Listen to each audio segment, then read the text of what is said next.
എല്ലാവർക്കും നമസ്കാരം. ആദ്യമായി NDA മുന്നണിയുടെ ഭാഗമായ AIDMK, NCP, BRP, RLD അവരുടെ ലീഡർഷിപ്പും അവരുടെ പ്രവർത്തകരും ഞാൻ സ്വാഗതം ചെയ്യുന്നു. അതിൻ്റെ ഒപ്പം ഇന്ന് BJPയിൽ ചേർന്ന എല്ലാ പ്രവർത്തകരെയും ഞാൻ സ്വാഗതം ചെയ്യുന്നു. നമുക്ക് ഈ വരാൻ പോകുന്ന 20 ദിവസം ഒരുമിച്ച് പ്രവർത്തിച്ച് NDAൻ്റെയും BJPൻ്റെയും ഒരു ലക്ഷ്യം, വികസിത കേരളം എന്നൊരു ലക്ഷ്യം, അതിനുവേണ്ടി ഒരുമിച്ച് ഒറ്റക്കെട്ടായി പ്രവർത്തിച്ച് അത് നടപ്പിലാക്കണം എന്ന് ആണ് ഞങ്ങളുടെ എല്ലാവരുടെയും ലക്ഷ്യം എന്ന് പറയാൻ ആഗ്രഹിക്കുന്നു. ഞാൻ 2-3 ദിവസമായിട്ട് പറഞ്ഞ ഒരു കാര്യം ഇന്നും ഞാൻ പറയുന്നു. BJPയും NDAയും ഈ ഇലക്ഷൻ ഞങ്ങളിറങ്ങി പറയുന്ന ഒരു മുദ്രാവാക്യം, മാറാത്തത് മാറും, ഇനി കേരളം വളരും. ഒരു വികസിത കേരളമാണ് ജനങ്ങളുടെ ആവശ്യം. 70 കൊല്ലം ജനങ്ങൾ തലയിൽ കെട്ടിവെച്ച കോൺഗ്രസിൻ്റെയും CPMൻ്റെയും ഒരു രാഷ്ട്രീയം, വിവാദ രാഷ്ട്രീയം, വികസനമില്ലാത്ത രാഷ്ട്രീയം, തൊഴിലില്ലാത്ത രാഷ്ട്രീയം, പ്രീണ രാഷ്ട്രീയം, ജമാഅത്തെ ഇസ്ലാമീൻ്റെ ഒപ്പം ഒരുമിച്ച് ചെയ്യുന്ന ഒരു രാഷ്ട്രീയം, നാടിനെ നശിപ്പിക്കുന്ന രാഷ്ട്രീയം, കടത്തിൻ്റെ രാഷ്ട്രീയം, ഇതെല്ലാത്തിനും മാറ്റാനൊരു സമയമായി ഈ ഇലക്ഷൻ ഞങ്ങൾ കാണുന്നു. ഒരു നിർണായകമായ ഇലക്ഷനാണ്. കേരളത്തിൻ്റെ ചരിത്രത്തിൽ ഏറ്റവും പ്രധാനപ്പെട്ട ഇലക്ഷനായിട്ടാണ് NDAൻ്റെ എല്ലാ പ്രവർത്തകരും ലീഡർഷിപ്പും കാണുന്നത്. ഞാൻ ഇതിനു മുമ്പും പറഞ്ഞിട്ടുണ്ട്. എന്നോട് മാധ്യമ സുഹൃത്ത് ചോദിച്ചപ്പോൾ ഞാൻ അന്ന് ഒരു മറുപടി കൊടുത്തതായിരുന്നു. ഞങ്ങൾ ഈ പാർട്ടിയിൽ ഈ വികസിത കേരളം എന്ന കാഴ്ചപ്പാടും കേരളത്തിന് നന്നാക്കാനും നാട്ടുകാരുടെ ജീവിതത്തിൽ വ്യത്യാസം കൊണ്ടുവരാൻ താല്പര്യമുള്ള ആരാണെങ്കിലും, ഏത് പാർട്ടിയിൽ നിന്നാണെങ്കിലും ഞങ്ങൾ അവരെ സ്വീകരിക്കും, സ്വാഗതം ചെയ്യാൻ തയ്യാറാണെന്ന് ഞാൻ ആദ്യം പറഞ്ഞു, ഇന്നും ഞാൻ പറയുന്നു. കേരളത്തിൽ ഇപ്പോൾ ഒരു വലിയ മാറ്റം, രാഷ്ട്രീയ മാറ്റമാണ് നടക്കുന്നത്. ഒരു വശത്ത് CPMും കോൺഗ്രസ് അവരൊരു ഐഡിയോളജിക്കൽ മാത്രമല്ല, അവരൊരു ഓർഗനൈസേഷണൽ കൊളാപ്സ് നമ്മൾ കാണുന്നു.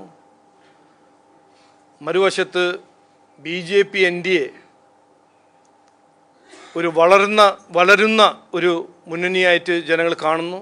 ഒരു ക്ലിയർ കാഴ്ചപ്പാടും വികസനത്തിൻ്റെ ഒരു കാഴ്ചപ്പാടും വികസനത്തെ രാഷ്ട്രീയത്തിനെ കുറിച്ച് ചർച്ച ചെയ്യാൻ തയ്യാർ ആയ ഒരു മുന്നണിയായിട്ട് ജനങ്ങൾ കാണുന്നു.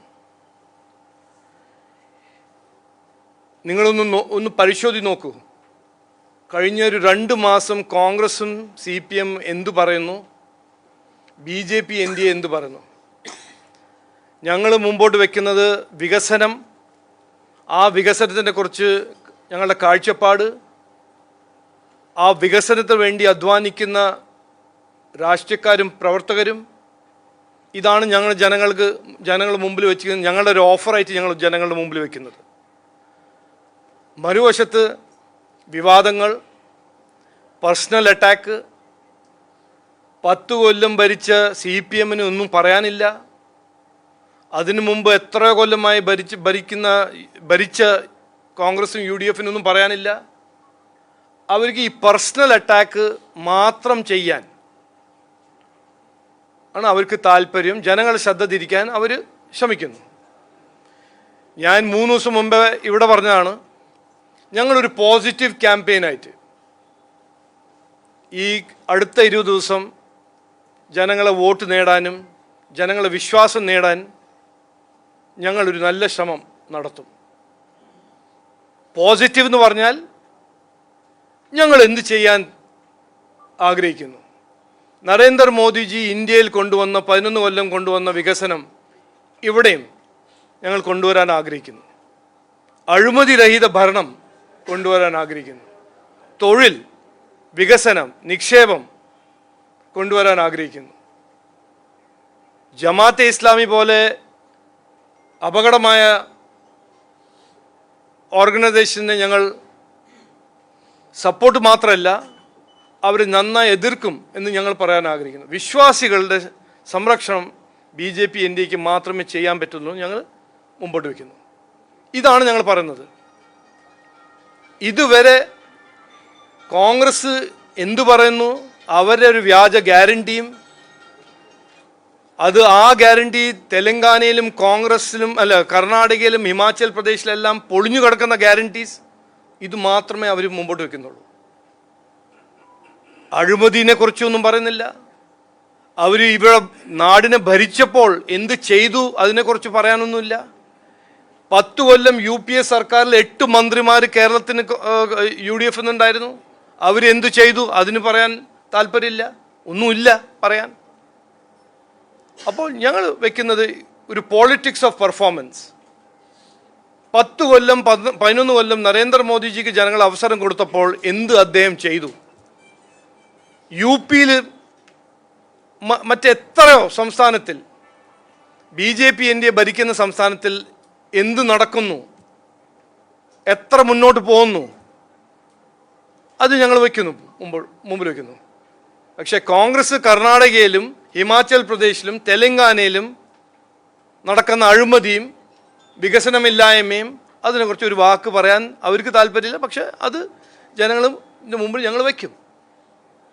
അപ്പോൾ ഈ ഇലക്ഷൻ ഇതുവരെ നടന്ന വിവാദ രാഷ്ട്രീയത്തിൻ്റെ ഒരു ഇലക്ഷൻ ആവരുത്. മാധ്യമ സുഹൃത്തും ഞാൻ വോട്ടർമാരോട് ഞങ്ങളുടെ ഒരു അഭ്യർത്ഥന, ഇത് വിവാദ രാഷ്ട്രീയത്തിൻ്റെ സമയമല്ല. ഇനി നമ്മൾ ചർച്ച ചെയ്യേണ്ടത് വികസനം, നമ്മളെ ഭാവി, നാടിൻ്റെ ഭാവി, നമ്മുടെ കുട്ടികളുടെ ഭാവി.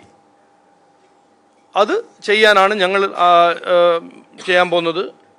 ഇത് കണ്ട് മനസ്സിലാക്കിയിട്ടാണ്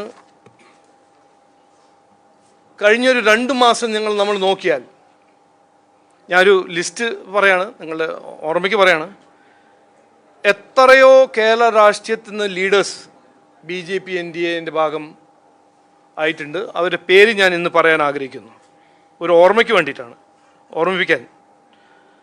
ശ്രീ റെജി ലൂക്കോസ് CPM നിന്ന് BJP-യിൽ വരുന്നു. ശ്രീ S. രാജേന്ദ്രൻ, മുൻ MLA, 3 ടൈം MLA, BJP-യിൽ ചേരുന്നു. ശ്രീമതി R. രശ്മി, കോൺഗ്രസിൻ്റെ സ്റ്റേറ്റ് ജനറൽ സെക്രട്ടറി ആയിരുന്നു,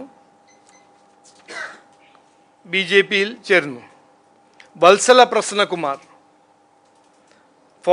മുൻ KPCC ജനറൽ സെക്രട്ടറി ആയിരുന്നു, നോർത്ത് പറവൂർ മുനിസിപ്പാലിറ്റിയുടെ ചെയർപേഴ്സൺ ആയിരുന്നു, BJP-യിൽ ചേർന്നു. K. Ajith, 2 time MLA, Vaikom, അച്ഛനും MLA ആയിരുന്നു, BJP-യിൽ ചേർന്നു. തൊടിയൂർ രാമചന്ദ്രൻജി, കോൺഗ്രസിൻ്റെ KPCC സെക്രട്ടറി ആയിരുന്നു, Karunagappally chairman, Karunagappally UDF chairman ആയിരുന്നു, അദ്ദേഹം BJP-യിൽ ചേർന്നു.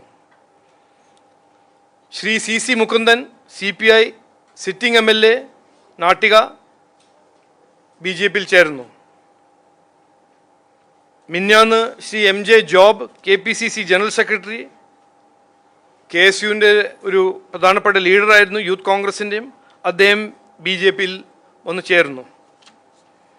Professor Devaprasad Johnson, NCP national committee member, BJP-യിൽ ചേർന്നു. പിന്നെ നമ്മൾ ഇപ്പോൾ കണ്ടല്ലോ, AIADMK, NCP, BRP, RLD എന്നിവ പാർട്ടീസ് NDAയിൽ ചേർന്നു. അപ്പോൾ ഈ ഒരു വികസിത കേരളം വളരും എന്ന ഒരു ഉറപ്പും ഞങ്ങളുടെ ഒരു കാഴ്ചപ്പാടും ഞങ്ങളുടെ ഒരു മുദ്രാവാക്യം, അതിൻ്റെ ഭാഗമായി രാഷ്ട്രീയക്കാർ മാത്രമല്ല, കേരളത്തിലെ എല്ലാ സ്ഥലത്തു നിന്നും ജനങ്ങൾ ഞങ്ങളൊപ്പം ഉണ്ട് എന്ന് ഞങ്ങൾക്കൊരു വിശ്വാസമുണ്ട്. ഈ ഇലക്ഷൻ ക്യാമ്പയിൻ ഞങ്ങൾ ഇത് മുമ്പോട്ട് വെച്ച് ഇനി അടുത്ത 20 ദിവസം ക്യാമ്പയിൻ ചെയ്യും. ഇന്ന് വന്ന എല്ലാവർക്കും ഞാൻ ഒരിക്കൽ കൂടി സ്വാഗതം ചെയ്യുന്നു. നന്ദി, നമസ്കാരം.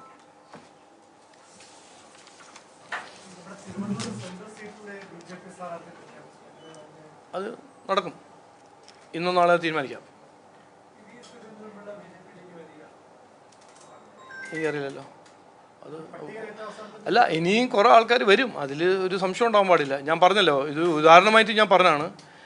എല്ലാ കോൺസ്റ്റിറ്റ്യുവൻസിയിൽ നമ്മൾ കാണുന്നത് എന്താണ്, ഇത് BJP-യിൽ ചേർന്നല്ല. ഈ വികസിത കേരളം, ഈ വികസനത്തിന് വേണ്ടി ഞങ്ങൾക്കും പ്രവർത്തിക്കണം, ഞങ്ങളൊരു സ്റ്റേക്ക് ഹോൾഡർ ആവണമെന്ന് ഒരു ആശയം വെച്ച് എത്രയോ പേര് തീരുമാനിച്ചു. ഇനിയിപ്പോൾ ഇതാണ് ഞങ്ങളുടെ ആവശ്യം, ഇതാണ് ഞങ്ങൾക്ക് വേണ്ടത്, ഈ വികസന രാഷ്ട്രീയത്തിൻ്റെ കൂടെ നമുക്കും പ്രവർത്തിക്കണമെന്ന് കുറേ പേര് അങ്ങനെ പറയുന്നുണ്ട്. അപ്പോൾ അത് ഒരു പേരിനെ കുറിച്ച് എനിക്ക് പറയാനൊന്നുമില്ല.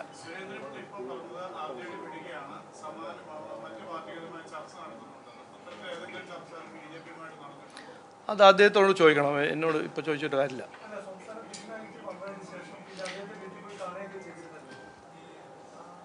ഇല്ലല്ലോ, ഞാൻ അങ്ങനെ പോയി കണ്ടിട്ടില്ലല്ലോ. അത് നല്ല ട്രൈ ആയിരുന്നു, പക്ഷെ അത് നടന്നിട്ടില്ല. ഇല്ല, ഞാൻ 24 ലോക്സഭ ഇലക്ഷന് പോയി കണ്ടിട്ടുണ്ട്. അത് സംസ്ഥാന പ്രസിഡന്റ് ആയിരുന്നില്ലല്ലോ. ഓ പിന്നെ സുരേന്ദ്രൻ പിള്ളജിക്ക് അറിയാത്ത ആരെങ്കിലും ഉണ്ടോ അവിടെ? അദ്ദേഹം ഒരു ഇനി നമ്മളെല്ലാവരും ബഹുമാനിക്കുന്ന ഒരു നേതാവാണ്. കേരളത്തെ രാഷ്ട്രീയ ചരിത്രത്തിലൊരു വലിയൊരു ലീഡറാണ്. അതിൽ ആർക്കും സംശയമില്ല. എന്തോ ഞാൻ പറഞ്ഞില്ലേ, ഞാനിത് ആദ്യം പറഞ്ഞതല്ലേ, ഈ കാഴ്ചപ്പാട് വികസന രാഷ്ട്രീയത്തിൻ്റെ ഭാഗമായിട്ട് ആരാണെങ്കിലും എവിടെ നിന്നാണെങ്കിലും ഞങ്ങൾ സ്വാഗതം ചെയ്യും. ഞാൻ പോയിട്ട് റെഡ് കാർപ്പറ്റ് വെച്ചിട്ട് സ്വീകരിക്കാൻ തയ്യാറാണ്. കാരണം ഇത് നാടിൻ്റെ ആവശ്യമാണ്.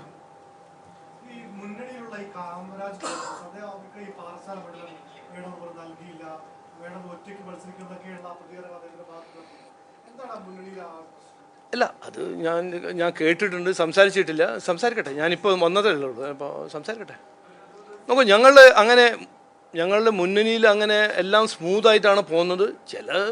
ചില അഭിപ്രായ വ്യത്യാസം ഉണ്ടാവും. അത് അവിടെ നടക്കുന്ന അതിൻ്റെ ഒരു ശതമാനവും ഇവിടെ നടക്കുന്നില്ലല്ലോ. അപ്പോൾ നിങ്ങളുടെ TV ചാനലിൽ നോക്കുമ്പോൾ സുധാകരൻ മറ്റേതെല്ലാം കാണുന്നല്ലോ. അപ്പോൾ നമ്മളെല്ലാം സ്മൂത്തായിട്ട്, ഓപ്പണായിട്ട്, ട്രാൻസ്പെറൻ്റായിട്ട് ചെയ്യുന്നു.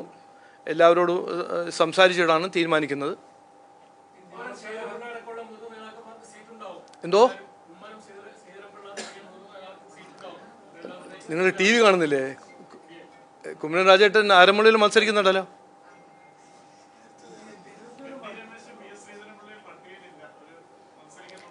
അല്ല, MT Ramesh G, advocate Suresh G ഇല്ല. അപ്പോൾ അങ്ങനെ ഞങ്ങളുടെ ANR ഇല്ല. നമ്മളെ ഒരു കോർ ടീം ജയിപ്പിക്കാൻ പ്രവർത്തിക്കുന്ന കോർ ടീം ലീഡർഷിപ്പ് ഉണ്ടല്ലോ. നമ്മളെ പാർട്ടിയിൽ ജയിപ്പിക്കുന്നവരുമുണ്ട്, ജയിക്കാൻ പോകുന്നവരുണ്ട്. രണ്ട് ഗ്രൂപ്പും ഒരേ സമാനം പ്രധാനപ്പെട്ട ലീഡേഴ്സാണ്. അപ്പോൾ അങ്ങനെ നോക്കണ്ട.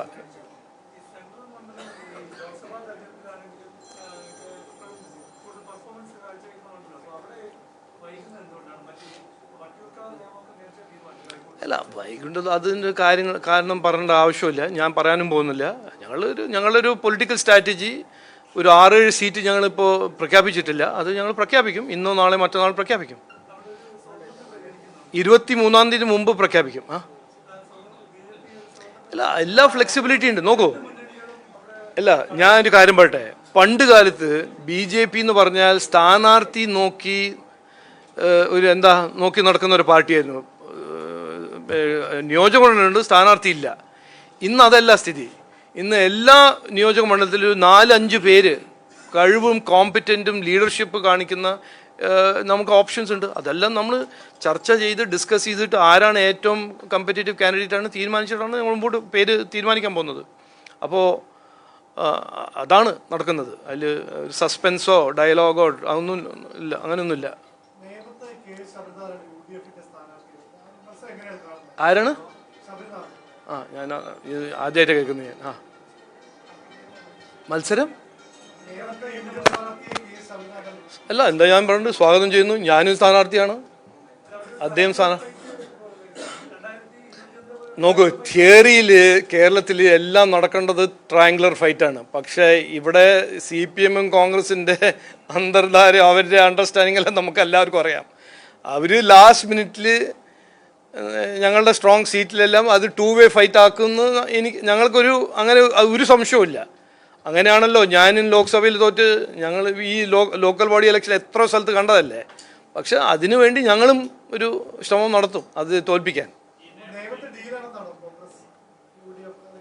ഞാൻ അങ്ങനെ എന്തെങ്കിലും ഞാനൊന്നും പറഞ്ഞില്ലല്ലോ. നിങ്ങൾ എന്തിനാ ഇത് പറയുന്നത്? അവർ ഡീൽ ഉണ്ടാക്കുന്ന അവർക്കൊരു രീതിയുണ്ട്, പണ്ട് മുതലുണ്ട്. അത് ഇനിയും നടക്കുന്നതാണ്. ഞാൻ നിയമത്തിൽ ഞാൻ പറഞ്ഞില്ല, പക്ഷെ കേരളത്തിൽ നടക്കും.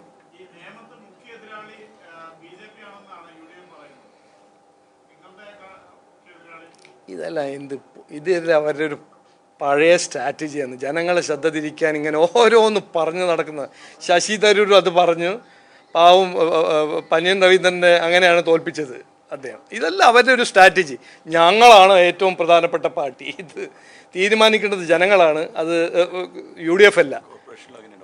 കോർപ്പറേഷനിൽ അതല്ല പറഞ്ഞ് ഞങ്ങളാണ് എതിരാളി, ഞങ്ങളാണ് കോർപ്പറേഷൻ പിടിക്കാൻ പോകുന്നത് കോൺഗ്രസ് പറഞ്ഞില്ലേ. ഇതെല്ലാം നോക്കൂ, നിങ്ങൾ അതിലൊന്നും പെടണ്ട, അതിൽ ട്രാപ്പിലൊന്നും പെടണ്ട. അവരിങ്ങനെ ഓരോന്ന് പറയുന്നത് നിങ്ങൾ ഹെഡ്ലൈനായിട്ട് കൊടുക്കുന്നു.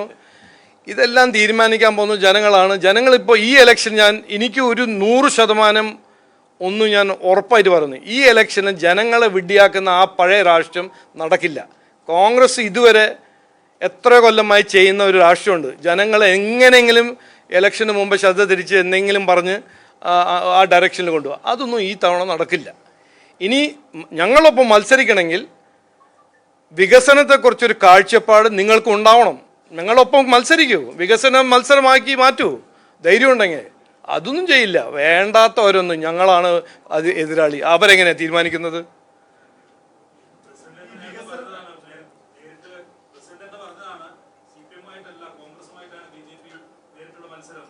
എവിടെ? ഏത് പ്രസിഡന്റ്? ആര് പറഞ്ഞു?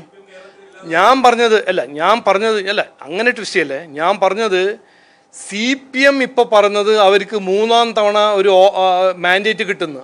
അത് ഞാൻ ഇന്ന് പറയുന്നു 100% എഴുതി വെച്ചോളൂ.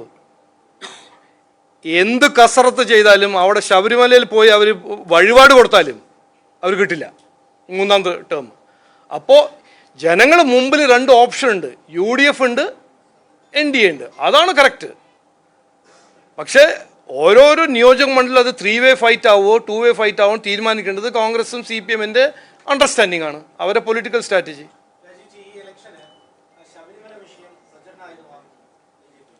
അല്ല, ഞങ്ങളുടെ പ്രചരണത്തിനുണ്ടല്ലോ, അത് ആദ്യം മുതലുണ്ടല്ലോ. പക്ഷെ അത് മാത്രമാണോ? അല്ല. ഈ ശബരിമല എന്ന ഒരു ഇഷ്യൂ എന്താണ്? അതിൻ്റെ ഇഷ്യൂ ഒന്ന് അഴിമതി. സർക്കാരിൽ ഇരിക്കുന്ന മന്ത്രിമാരും മുഖ്യമന്ത്രിമാരുടെ ഉത്തരവാദിത്വം എന്താണെന്ന് മറന്ന്, ഡെലിബറേറ്റായിട്ട് മറന്ന്, ഒരു അമ്പലത്തിൽ കൊള്ള നടക്കുമ്പോൾ അതിനെ ഒളിക്കാനും അതിന് എങ്ങനെയെങ്കിലും ശ്രദ്ധ തിരിച്ച് മാറ്റിവെക്കാൻ ഒരു ശ്രമം, അത് ഞങ്ങൾ എക്സ്പോസ് ചെയ്യേണ്ടതല്ലേ, ഞങ്ങളുടെ ഉത്തരവാദിത്വമല്ലേ, അത് ചെയ്യും. പക്ഷേ അതിൻ്റെ അപ്പുറം വിശ്വാസികളുടെ സംരക്ഷണം. ഈ നാട്ടിൽ മുസ്ലിംസ് ഉണ്ട്, ക്രിസ്ത്യൻസ് ഉണ്ട്, ഹിന്ദുസ് ഉണ്ട്. അവർക്കെല്ലാവർക്കും ഒരു അവകാശമുണ്ട്. ആർട്ടിക്കിൾ 25 എന്ന് പറഞ്ഞാൽ റൈറ്റ് ടു പ്രാക്ടീസ് റിലിജിയൻ ഒരു വൺ-വേ റൈറ്റ് ഒന്നുമല്ല. എല്ലാവരും വിശ്വാസം സംരക്ഷിക്കേണ്ടത് സംസ്ഥാന ഗവൺമെൻറ്റിൻ്റെ ഉത്തരവാദിത്തമാണ്. അവർ ചെയ്യുന്നുണ്ടോ അത് ചോദിക്കണ്ടേ? അതിൻ്റെ ഒരു പ്രധാനപ്പെട്ട ഉദാഹരണമാണ് ശബരിമല. നോക്കൂ, ഞാൻ തന്ത്രിനെ പോയി കണ്ടത് എന്തിനാണെന്ന് നിങ്ങൾക്കറിയാം. അപ്പോൾ അതിനെ ട്വിസ്റ്റ് ചെയ്യാൻ ശ്രമിക്കേണ്ടതെന്ന് എൻ്റെ ഒരു അഭ്യർത്ഥന. അദ്ദേഹത്തിനെ അറസ്റ്റ് ചെയ്തത് എന്തുകൊണ്ടാണ് എന്നാണ് ഞങ്ങളുടെ ചോദ്യം. തന്ത്രിൻ്റെ എതിരെ ഒരു കേസും ഇല്ലാത്ത സമയം അവരെ റിമാൻഡ് റിപ്പോർട്ടിൽ ഒന്നും പറയാതെ, പിന്നെ അത് കോർട്ട് തന്നെ പറഞ്ഞല്ലോ ഒരു അയോട്ട ഓഫ് എവിഡൻസ് ഇല്ലാന്ന്, പിന്നെ എന്തിനാണ് തന്ത്രിനെ അറസ്റ്റ് ചെയ്തത്? അതിൻ്റെ പിന്നിൽ എന്തായിരുന്നു അവരുടെ ലക്ഷ്യം? പിന്നിൽ കടകംപള്ളി സുരേന്ദ്രനും മാധവനെ ക്വസ്റ്റ്യൻ ചെയ്യാൻ പാടില്ല, SIT, അതായിരുന്നു ലക്ഷ്യം, ജനങ്ങളെ ശ്രദ്ധ തിരിക്കാൻ.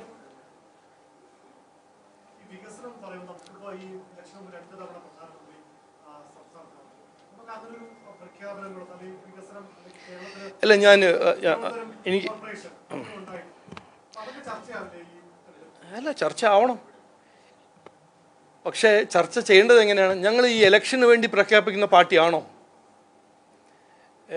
അങ്ങനെയല്ലല്ലോ. ഞങ്ങൾ 2014 ജനങ്ങൾ ഒരു അവസരം കൊടുത്തപ്പോൾ 10 കൊല്ലം ഇതെല്ലാം ചെയ്യുമെന്ന് കൃത്യമായി പറഞ്ഞോ? ഇല്ലല്ലോ. ഞങ്ങൾ ഒരു ആത്മാർത്ഥമായ ഒരു വികസനത്തിന് കാഴ്ചപ്പാടുണ്ട്, അത് ഞങ്ങൾ നടപ്പിലാക്കി തരും എന്ന് നരേന്ദ്രമോദിജി 2014 പറഞ്ഞു. ഇന്നെന്താണ് സ്ഥിതി? അദ്ദേഹം എല്ലാം ചെയ്തു കാണിച്ചു കൊടുത്തിട്ടുണ്ട് ജനങ്ങൾക്ക്. കോർപ്പറേഷനിൽ ഈ മേയറും ഈ ഡെപ്യൂട്ടി മേയറും കൗൺസിലർമാരും അധ്വാനിച്ചിട്ട് ഒരു 5 കൊല്ലത്തിൻ്റെ ബ്ലൂ പ്രിൻ്റ് ഉണ്ടാക്കി നരേന്ദ്രമോദിജി വഴി പ്രഖ്യാപിച്ചു. ഇത് ഞങ്ങൾ 5 കൊല്ലത്തിൽ ചെയ്യാൻ പോകുന്ന കാര്യങ്ങളാണെന്ന്. അത് ഇതിനു മുമ്പ് ആരെങ്കിലും ചെയ്തിട്ടുണ്ടോ? ഇങ്ങനെ ഒരു ഉറപ്പ് കൊടുത്തിട്ടുണ്ടോ? 5 കൊല്ലം ഞങ്ങൾ ഇതെല്ലാം ചെയ്യാൻ പോകുന്നു എന്ന് കോൺഗ്രസോ CPM എവിടെയെങ്കിലും കൊടുത്തിട്ടുണ്ടോ? ഏത് പഞ്ചായത്ത്, ലോക്കൽ ബോഡി, മുനിസിപ്പാലിറ്റി ഒന്ന് പറയൂ, എന്നെ കാണിച്ചു തരൂ. ചെയ്തിട്ടില്ല.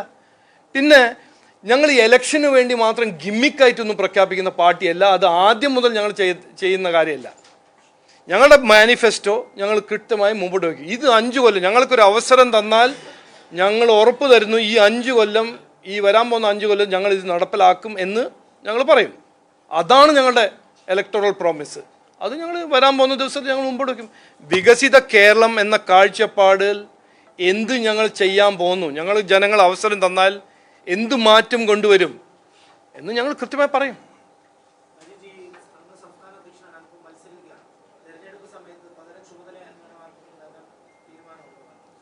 ഇല്ല, അങ്ങനെ ഞാൻ ആലോചിച്ചിട്ടില്ല. ഇനിയിപ്പോൾ നിങ്ങൾക്ക് ആവശ്യമുണ്ടെങ്കിൽ അങ്ങനെ ഇന്ന് ചിന്തിക്കാൻ.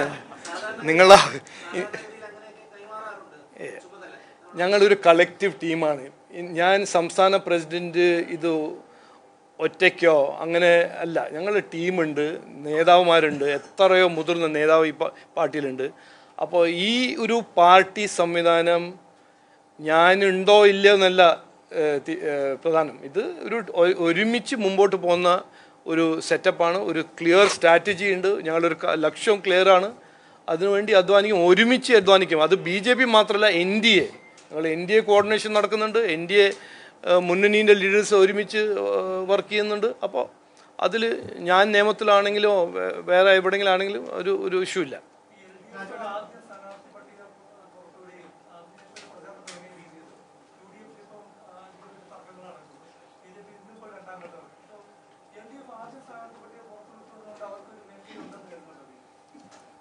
അതിൻ്റെ എന്താ ഞാൻ പറഞ്ഞല്ലോ, LDFൻ്റെ പെർഫോമൻസ് 10 കൊല്ലത്തിൻ്റെ അവരെന്ത് ചെയ്തില്ല എൻ്റെ ബേസിസിൽ ജനങ്ങൾ തീരുമാനിക്കാൻ വന്നു.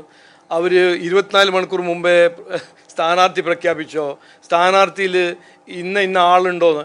ഈ എലക്ഷൻ എന്താണ്? ജനാധിപത്യ സംവിധാനത്തിൽ ഒരു എലക്ഷൻ നടക്കുമ്പോൾ കഴിഞ്ഞ 5 കൊല്ലം ജനങ്ങൾ മാൻഡേറ്റ് കൊടുത്ത സർക്കാർ എന്തു ചെയ്തില്ല, അതിൻ്റെ ബേസിസിലാണ് ഈ എലക്ഷൻ നടക്കേണ്ടത്. പക്ഷേ ഈ CPMൻ്റെ ഒരു രീതിയുണ്ട്, അത് കോൺഗ്രസിൻ്റെ രീതിയുണ്ട്. അതൊരു പൊളിറ്റിക്കൽ തന്ത്രമായിട്ട് നമ്മൾ കാണുക. അവർ അത് മാത്രം ചർച്ച ചെയ്യില്ല, ബാക്കി എല്ലാം ചർച്ച ചെയ്യും. ഗാസ, സിരിയ, മറ്റേത് ഇറാന്, അതെല്ലാം ഭയങ്കര ചർച്ച വിഷയമാക്കും. പക്ഷെ 10 കൊല്ലം എല്ലാം ശരിയാവും എന്നൊരു വാഗ്ദാനത്തിനെ കുറിച്ച് ചർച്ച ചെയ്യാൻ തയ്യാറല്ല.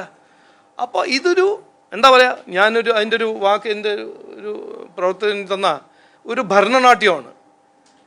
ജനങ്ങൾക്ക് ഇതൊന്നും മനസ്സിലാവില്ല എന്ന് വിശ്വസിച്ച് നടക്കുന്ന CPM കോൺഗ്രസ്സിൽ ഈ ഇലക്ഷനിൽ മനസ്സിലാവാൻ പോകുന്നു, ഇതൊന്നും നടക്കില്ല. ഇനി നിങ്ങൾ ഇതിന് ഒരു മാൻഡേറ്റ് വേണമെങ്കിൽ ജനങ്ങളുടെ പ്രശ്നങ്ങൾ പരിഹരിക്കാൻ നിങ്ങൾ എന്തെല്ലാം ചെയ്യും, എന്തെല്ലാം ചെയ്തു എന്ന് പറയാൻ ധൈര്യം ഉണ്ടാവണം, കരുത്തുണ്ടാവണം. അത്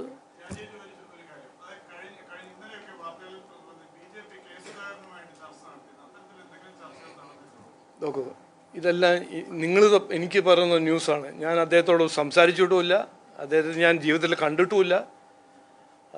വലിയ ആളാണെന്ന് കേട്ടിട്ടുണ്ട്, അത്രേ ഉള്ളൂ. TV-യിലെല്ലാം കാണുമ്പോൾ എല്ലാവരും ഒപ്പം ചർച്ച നടക്കുന്നുണ്ടെന്ന്.